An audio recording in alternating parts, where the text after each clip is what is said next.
पुढची बातमी संयुक्त राष्ट्रातून, तीही भारत पाकिस्तान संघर्षासंदर्भातली। भारताने पाकिस्तानला आंतरराष्ट्रीय स्तरावर जोरदार चपळ लगावली आहे। संयुक्त राष्ट्रांच्या बैठकीत भारताने सिंधू जल करार स्थगितीवर आपली रोखठोक भूमिका मांडली आहे। संयुक्त राष्ट्रांच्या आर्या फॉर्म्युला बैठकीत भारताचे प्रतिनिधी पर्वतनेनी हरीश यांनी यावर सविस्तर माहिती दिली आहे। पाकिस्तान सातत्याने दहशतवादाला खतपाणी घालत असल्याने आम्ही त्यांच्याबरोबरचे सर्व संबंध तोडले आहेत। पाकिस्तान जोपर्यंत दहशतवादाला पोहोचणं थांबवत नाही तोपर्यंत सिंधू जल करार स्थगितच राहणार असंही हरीश यांनी या बैठकीत ठणकावून सांगितलं।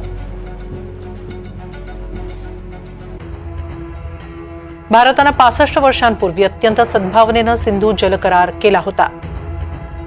त्यानंतरही पाकिस्तान आमच्यासह 3 युद्ध केली। आमच्या देशात हजारो दहशतवादी हल्ले घडवून आणले। त्यांनी आमच्या सहनशीलतेचा अंत पाहिला। दहशतवादी हल्ल्यात आतापर्यंत आमचे 20,000 नागरिक मारले गेले। पहलगाम हल्ला हे आताचं ताजं उदाहरण आहे। गेल्या 65 वर्षांत अनेक धरणांच्या पायाभूत सुविधांमध्ये बदल झालेत, मात्र पाकिस्तानने नेहमीच सुधारणांमध्ये आडकाठी केली आहे।